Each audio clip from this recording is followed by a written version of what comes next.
ज्योतिष शास्त्र में मृत्यु या मृत्यु का प्रकार जानने का प्रयास बहुत संवेदनशील विषय रहा है। प्राचीन ग्रंथों में जैसे बृहत्पराशर होरा शास्त्र हो गया, जन्मकांड हो गया, जातक पारिजात हो गया, फलदीपिका हो गया, सरावली हो गया, इन सब ग्रंथों में मृत्यु से संबंधित कुछ संकेत दिए गए हैं।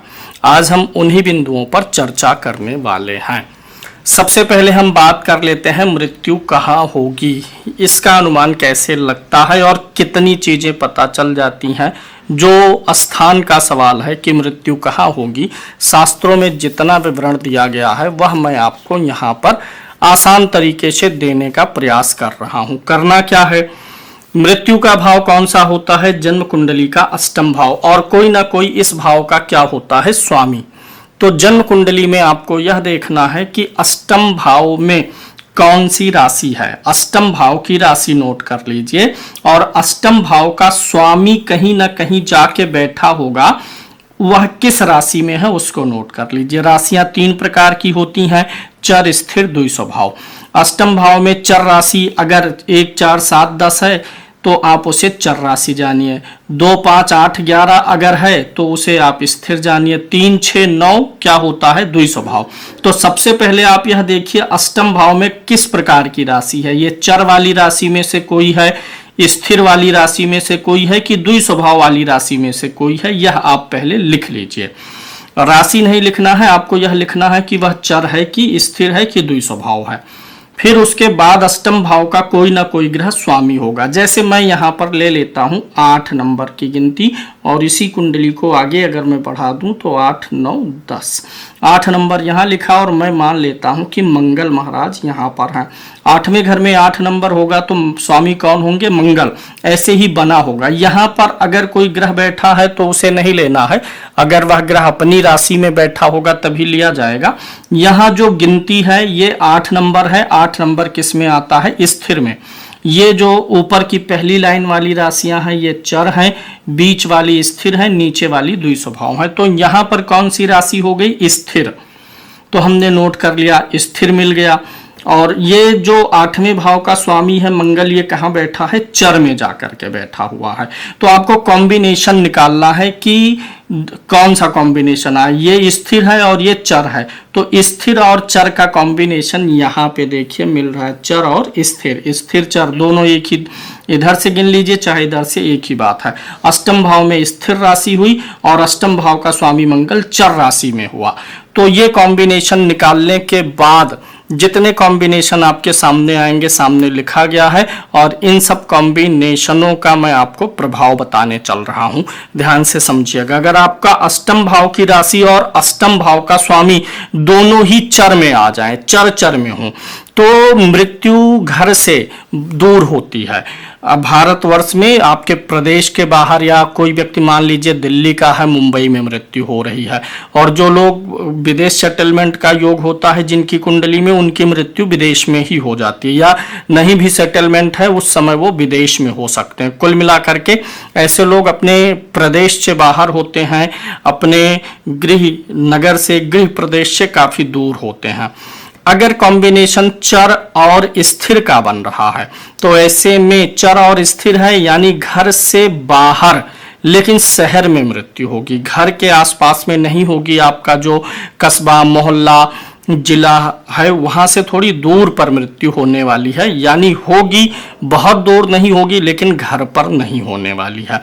अगर कॉम्बिनेशन चर और द्विस्वभाव का बन रहा होगा तो आपकी मृत्यु जो है शहर से बाहर होगी, आपका जो करंट सिटी है उसके बाहर होगी, लेकिन बहुत दूर नहीं होगी, आसपास के किसी शहर या हॉस्पिटल आदि में आप जान सकते हैं। अगर स्थिर का कॉम्बिनेशन बन गया, अष्टम में स्थिर राशि और अष्टमेश भी स्थिर राशि में है, अष्टम भाव में ही बैठा होगा, तो ये मंगल अगर यहीं पर होता तो ये कॉम्बिनेशन बन जाता, राशि भी स्थिर होती, मंगल भी स्थिर राशि में होता। स्थिर का अगर कॉम्बिनेशन बनेगा तो मृत्यु घर पर ही होने वाली है, घर पर या घर के एकदम आसपास ही मृत्यु होगी, ज्यादा मान के चलिए घर पर ही मृत्यु होगी। अगर कॉम्बिनेशन आपका यहाँ पर बन रहा है स्थिर और द्विस्वभाव का, स्थिर और द्विस्वभाव के कॉम्बिनेशन में क्या होगा कि मृत्यु जो है यह स्थिर मतलब रुका हुआ, द्विस्वभाव मतलब थोड़ा गति। तो इसका मतलब है घर के आसपास या किसी रास्ते में या बहुत निकट के हॉस्पिटल में डेथ होगी। अगर द्विस्वभाव और द्विस्वभाव का कॉम्बिनेशन बन रहा है तो इसका मतलब अपने शहर के आसपास के किसी अस्पताल में या रास्ते में, जो आपके जिले के आसपास में, आपके शहर के आसपास में जो बड़ा हॉस्पिटल हो सकता है। मतलब दूरी तो रहेगी लेकिन बहुत दूरी नहीं रहेगी, 50 60 70 किलोमीटर के दायरे में डेथ होने की संभावना रहती है। तो अष्टम भाव की राशि और अष्टम भाव के स्वामी की राशि के आधार पे इतने कॉम्बिनेशन निकलेंगे और तब आप यहाँ पर पता कर सकते हैं। इस चर का स्वभाव होता है दूरी का, तो दोनों चर हो गए तो बहुत दूर चला गया, एक चर एक स्थिर हो गया, यानी ये दूर ले जा रहा है, ये पास ला रहा है, तो दोनों तरफ से बल लगेगा तो ये बीच का हो जाएगा। घर पे नहीं मरेंगे लेकिन शहर से बाहर भी नहीं मरेंगे। चर और द्विस्वभाव हो गया, चर माने दूर है और द्विस्वभाव में भी चर वाला और स्थिर दोनों होता है, तो चर थोड़ा ज्यादा मायने रखता है।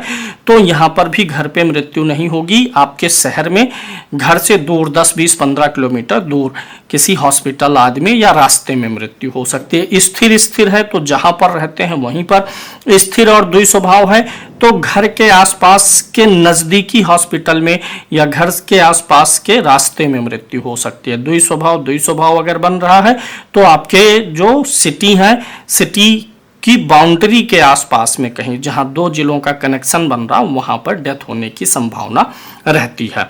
तो ये एक विषय हमारा कहाँ होगी, ये कंप्लीट हो गया। अब हम दूसरे विषय पर आ जाते हैं कि मृत्यु कैसे होगी।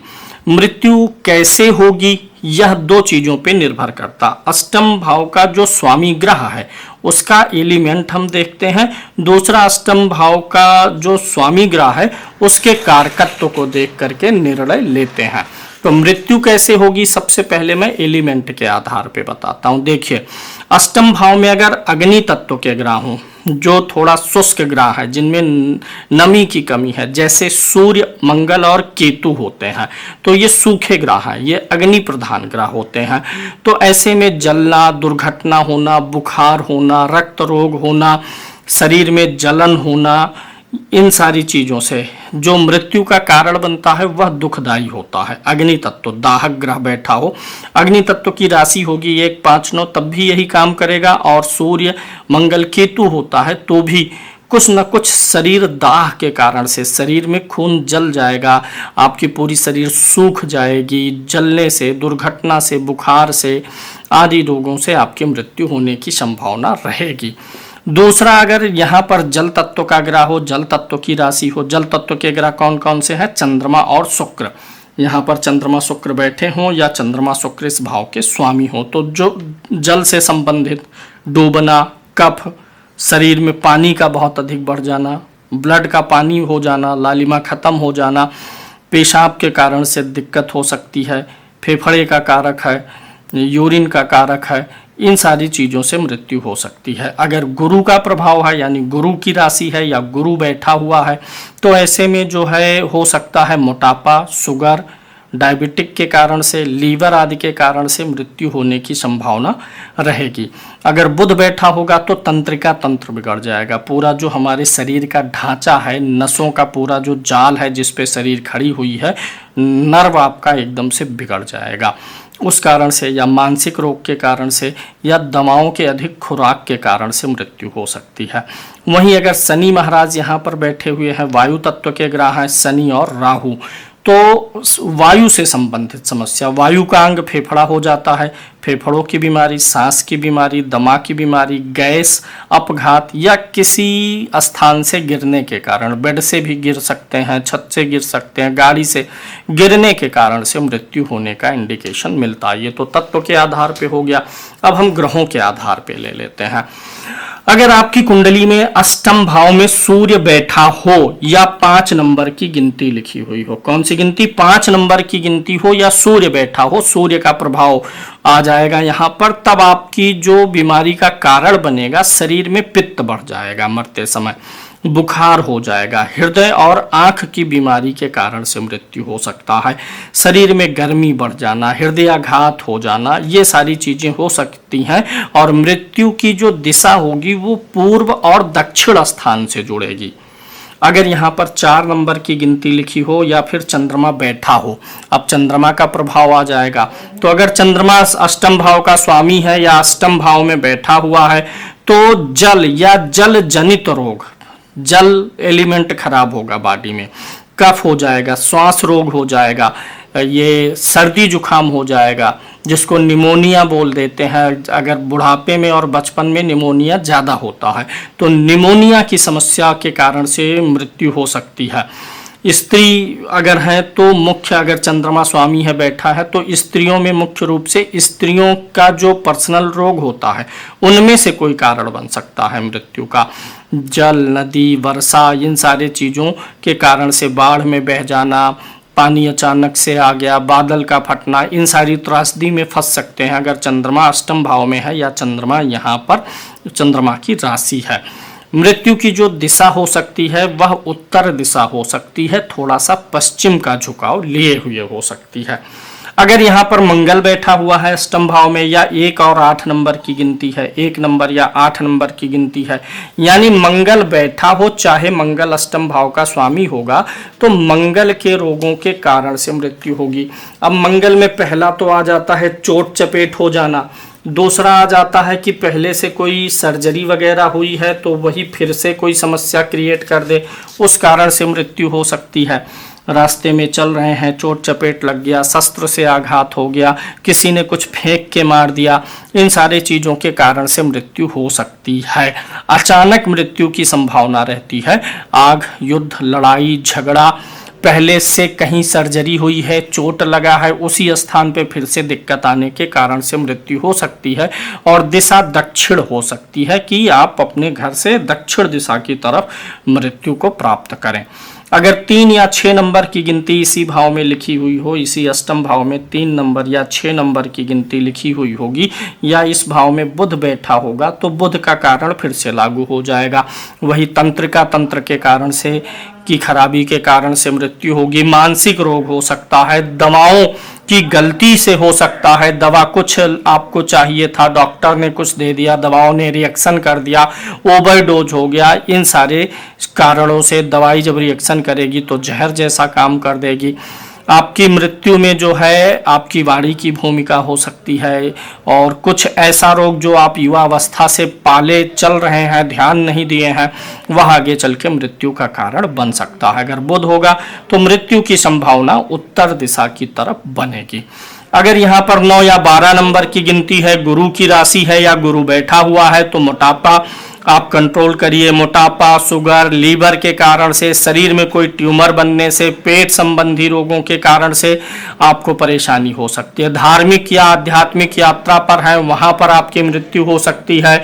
आप कहीं जो है स्कूल, कोचिंग, कॉलेज ऐसे संस्थानों पर हैं, उस समय आपकी मृत्यु हो सकती है। अपेक्षाकृत मृत्यु जो है शांति से होती है, लेकिन उम्र दराज अवस्था में होती है। बृहस्पति यहाँ पर मृत्यु शांति से देगा और अधिक उम्र का देता है। अगर शुक्र की राशि 2 या 7 है या शुक्र बैठा हुआ है तो किडनी का रोग हो जाएगा, मधुमेह, यौन रोग, जननांग के रोग, शरीर का सूख जाना, शरीर का पूरा यौवन खत्म हो जाना, ऐसा कुछ हो सकता है। स्त्री की कुंडली में अगर यहाँ पर शुक्र है, शुक्र की राशि है तो गर्भाशय या अंडाशय से जुड़ी हुई समस्याओं के कारण से मृत्यु हो सकती है। अब यहाँ पर अगर शुक्र है या शुक्र की राशि है तो बहुत से मामलों में पुरुष को स्त्रियों के कारण से या स्त्रियों के संसर्ग से रोग उत्पन्न होता है, उससे भी मृत्यु होने की संभावना बनी रहती है। अब अगर आपके अष्टम भाव में शनि महाराज बैठे हुए हैं या यहाँ पर शनि की राशि है तो कोई लंबा चलने वाला रोग होगा जो बहुत तेजी से फैलता नहीं है। दीर्घकालिक कोई एक रोग धीरे धीरे चलेगा, बुढ़ापे तक जाएगा और वह मृत्यु का कारण बनेगा। श्वास रोग हो सकता है, गठिया, आर्थराइटिस हो सकता है, शरीर की नसों के सूखने के कारण से मृत्यु हो सकती है। वृद्धावस्था में मृत्यु होगी, धीरे धीरे मृत्यु आएगी, लेकिन थोड़ी थोड़ी तकलीफ लंबे समय तक देते हुए चलती रहेगी।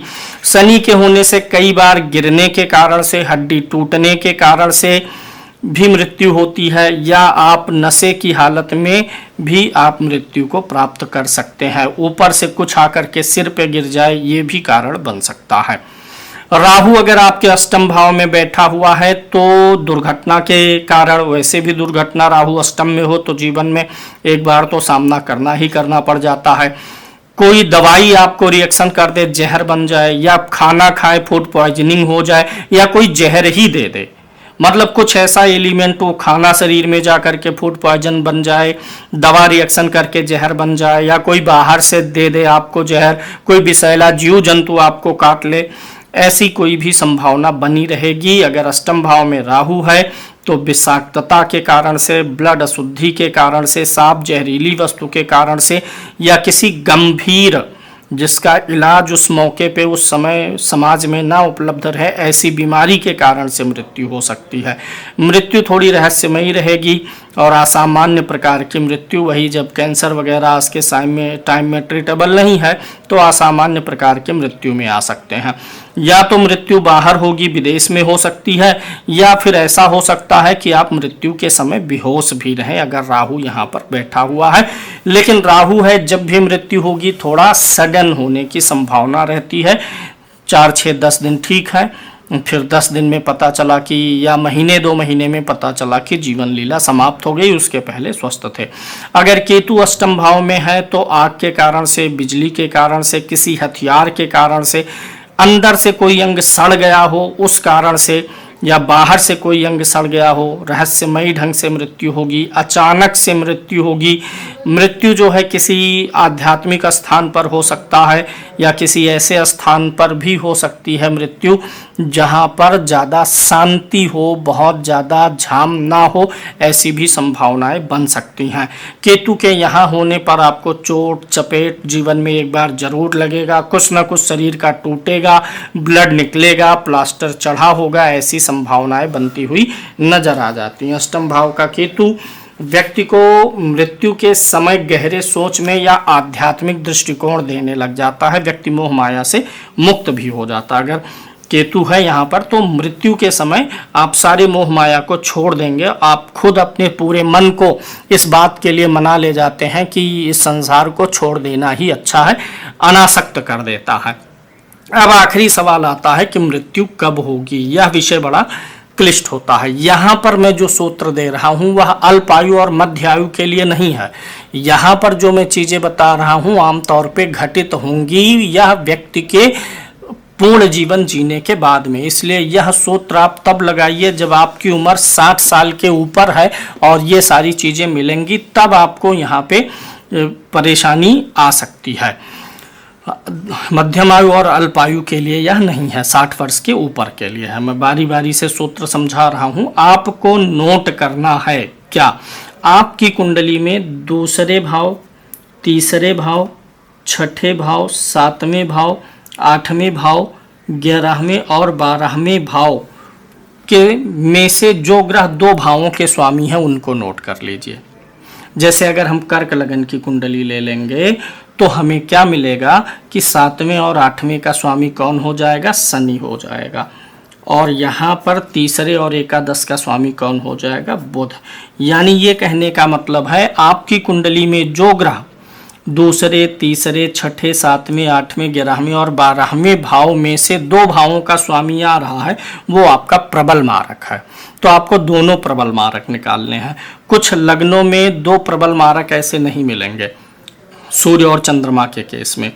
तो अगर आपको 2 ग्रह नहीं मिल रहे हैं तो आपको यह देखना है कि कहीं दूसरे या 7वें भाव का स्वामी सूर्य या चंद्रमा तो नहीं है। सूर्य और चंद्रमा में से कोई अगर एक यहाँ का स्वामी है तो उसको आप ले लेंगे एक मारक। एक तो आपको इस विधि से मिल जाएगा, और अगर दूसरा नहीं मिल रहा है तो सूर्य और चंद्रमा में मैटर कभी कभी फंसता है क्योंकि ये दोनों एक ही राशि के स्वामी हैं। तब सूर्य और चंद्रमा में से जो आएगा उसको ले लेना है। अब क्या करना है, ये 2 ग्रह जब आ गए इसमें से किसी एक की क्या हो? महादशा हो। इसमें से किसी एक की महादशा हो और दूसरे की क्या हो? अंतरदशा होगी। तो उस समय भी मृत्यु होने की संभावना रहती है। एक की महादशा हो, एक की अंतरदशा हो, तो उस समय में अगर मृत्यु नहीं भी होगी तो भी तकलीफ रहेगी। मृत्यु होने के लिए हमें गोचर भी देखना होता है। जब ये दोनों में से किसी एक की महादशा है और किसी एक की अंतर्दशा है, तो उस समय गोचर कैसा चल रहा है। अगर उस समय शनि की 7.5 चल रही होगी या शनि राहु केतु का गोचर आपके अष्टम भाव से हो रहा होगा, तो उस समय मृत्यु की ज़्यादा संभावना है, उस समय व्यक्ति की मृत्यु हो जाती है। दूसरा, अगर आप अपनी कुंडली में द्वितीय भाव के स्वामी को मार्क कर लीजिए और 12वें भाव के स्वामी को मार्क कर लीजिए। द्वितीय भाव के स्वामी और 12वें भाव के स्वामी में से किसी एक की महादशा हो, किसी एक की अंतर्दशा हो और उस समय 7.5 चल रही हो, शनि राहु केतु में से किसी का गोचर अष्टम भाव से चल रहा हो, तो उस समय भी मृत्यु हो सकती है। इसके अलावा आप अपनी कुंडली के 12वें भाव के स्वामी को मार्क कर लीजिए और अष्टम भाव के स्वामी को नोट कर लीजिए। उसमें से किसी एक की महादशा हो, किसी एक की अंतर्दशा हो और उस समय शनि की 7.5 चल रही हो, या फिर शनि का गोचर, राहु का गोचर, केतु का गोचर आपकी कुंडली के अष्टम भाव से चल रहा हो, तो भी मृत्यु हो सकती है।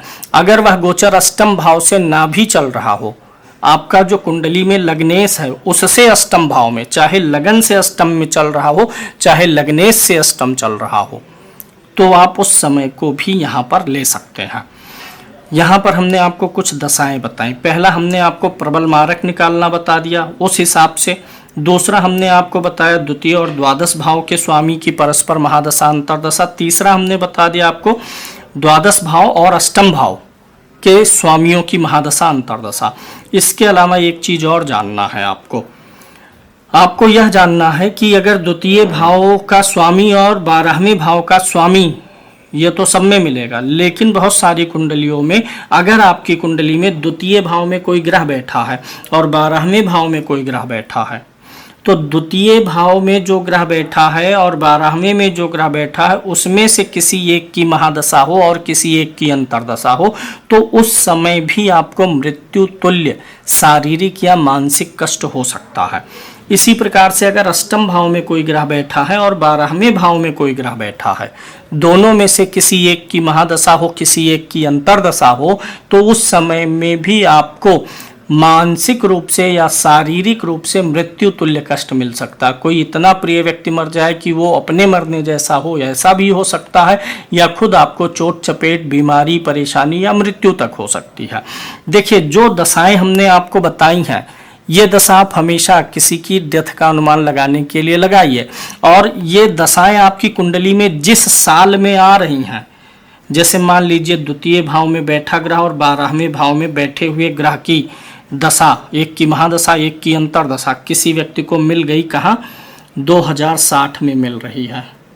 अब 2060 में जिस टाइम पे मिल रहा है, जिस महीने से महीने तक है, उस समय का गोचर खोल लीजिए और उस गोचर को उनकी लगन कुंडली पे लगा के देख लीजिए कि उस समय उनके लगन से छठे, 8वें, 12वें भाव में अगर गुरु, शनि, राहु और केतु में से किसी 2 ग्रह का गोचर खराब चल रहा होगा, या फिर शनि की क्या रहे, 7.5 रहे, तो उस समय मृत्यु की संभावना बनती है। तीसरा मैं सूत्र दे रहा हूं, व्यक्ति की तीसरी 7.5, क्या नोट करना है, तीसरी, इसमें आमतौर पे मृत्यु लोगों की होती है, इसको बहुत से कम लोग पास कर पाते हैं। आपकी तीसरी 7.5 कब चलेगी? 7.5 कितने साल की होती है? 7.5 साल की। आपकी अपनी तीसरी 7.5 कब आएगी? और जब तीसरी 7.5 आ रही है, उस दौरान जो महादशा और अंतर्दशा हमने बताया, उनमें से किसी एक की अंतर्दशा मिल जाए, महादशा अंतर्दशा मिल जाए, महादशा ना मिले अंतर्दशा ही मिल जाएगा, तो भी वह समय भी आपके लिए मृत्युकारक हो जाएगा। उपाय क्या है? उपाय यह है कि, अच्छा, ये एक अंतिम विषय और कवर कर लेते हैं। अंतिम समय कैसा होगा? अगर अष्टम भाव आपका या अष्टम भाव का स्वामी क्रूर ग्रहों के प्रभाव में होगा, तो मृत्यु आपकी तकलीफ वाली होगी। जब मृत्यु हमेशा तकलीफ दे के ही आती है, तकलीफ होगी, लेकिन अगर क्रूर ग्रह है तो जिसको लोग समाज में बोलते हैं कि अरे खराब मौत हुई, ऐसी मौत हो सकती है। यानी अष्टम भाव में सूर्य बैठा हो, अष्टम भाव में मंगल बैठा हो, अष्टम भाव में केतु हो, अष्टम भाव में शनि हो, राहु हो। शनि और राहु में तो लंबा समय ले लेगा थोड़ा सा, मतलब उतनी कठिनाई नहीं देता है, लेकिन सूर्य और मंगल केतु के होने पर जो है एक्सीडेंटल योग भी बन जाते हैं। बहुत बार एक्सीडेंट सिर्फ गाड़ी से हो ये ज़रूरी नहीं है, शरीर का तापमान बहुत बढ़ जाए, आप जले अंदर से, ऐसा हो सकता है, बिजली हो सकती है, आग हो सकती है, तो कठिन मृत्यु हो जाती है। अगर सूर्य मंगल केतु है, शनि राहु है तो मृत्यु तब भी कठिन होती है, लेकिन इसकी अपेक्षा कम है, ये कम जलाती है। तो अष्टम भाव पर अगर क्रूर ग्रहों का प्रभाव होगा तो मृत्यु कष्टकारी हो जाती है। वहीं शुभ ग्रह का प्रभाव हो, चंद्रमा हो, बुध हो, शुक्र हो और सबसे मुख्य गुरु का प्रभाव हो, तो अंतिम समय अच्छा जाता है। जब आपकी मृत्यु होगी बुढ़ापे में, उस समय उतनी तकलीफ नहीं होगी, मृत्यु नॉर्मल मृत्यु हो जाती है। ये फार्मूला कैसे लगाना है? अष्टम भाव पे तो ये फार्मूला लगाइए ही लगाइए, साथ ही अष्टम भाव का स्वामी भी देख लीजिए। मान लीजिए अष्टम भाव पे पाप प्रभाव है, लेकिन जो 8वें का स्वामी है उस पे शुभ ग्रह की दृष्टि है, तो ये नॉर्मलाइज कर देगा। अष्टम भाव पे शुभ प्रभाव है और अष्टम भाव के स्वामी पर भी शुभ प्रभाव है, तो जानिए एकदम सामान्य इजी मृत्यु होगी। अष्टम भाव के स्वामी पर पाप प्रभाव और अष्टम भाव पर भी पाप प्रभाव, तो मृत्यु बहुत तकलीफ देह होगी। और अगर एक पे पाप प्रभाव है, एक पे शुभ प्रभाव है, तो मृत्यु आपकी नॉर्मलाइज हो जाएगी। कष्ट तो होगा, अथाह कष्ट नहीं होगा। ये पाप और शुभ प्रभाव कैसे देखेंगे? भाव में शुभ ग्रह क्या हो, बैठा हो, या उस भाव के स्वामी के साथ शुभ ग्रह बैठा हो। दूसरा, उस भाव पर शुभ ग्रह या क्रूर ग्रह की दृष्टि हो, या भाव के स्वामी पर शुभ ग्रह या पाप ग्रह की दृष्टि हो, इससे अनुमान लगाएंगे। मान लेते हैं कि किसी की कुंडली में अष्टम भाव का स्वामी यहाँ पर शनि है, शनि यहीं पर बैठे हैं, अब मंगल यहाँ पर बैठा है, 1 2 3 4 मंगल की भी दृष्टि आ गई अष्टमेश पर, और मान लेते हैं यहाँ गुरु है, गुरु की भी आ गई, तो ऐसे में कैंसिल कर देना है। न शुभ प्रभाव न क्रूर प्रभाव, मंगल क्रूरता दिया, शनि शुभता दे दिया। एक क्रूर और एक शुभ है, तब उसको नॉर्मल कर देना है। लेकिन मान लिया राहु यहाँ पर बैठा है, अब मंगल क्रूर ग्रह की दृष्टि है, राहु की भी दृष्टि है, गुरु अकेले देख रहा है, 2 क्रूर हैं, 1 शुभ देख रहा है, तो क्रूर वाले को एडवांटेज मिलेगा, उसे क्रूर मानेंगे। ऐसे मान लीजिए एक क्रूर ग्रह की दृष्टि है, गुरु यहाँ पर बैठा है, मंगल चौथी दृष्टि डाल रहा है अष्टमेश शनि पर, यही नियम भाव पर भी लगा देना है।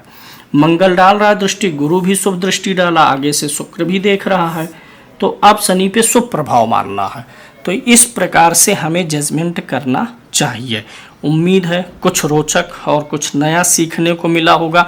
मृत्यु वाला विषय हमेशा जो है रहस्यमयी रहा है, लेकिन फिर भी अनुमान लगाया जा सकता। एकदम सटीक तो नहीं बोल पाएंगे, लेकिन लगभग आप वहाँ तक पहुँच जाते हैं। एकदम सटीक होगा तो हम ब्रह्मा बन जाएंगे, जो हमें यह प्रकृति अनुमति देती नहीं है। धन्यवाद।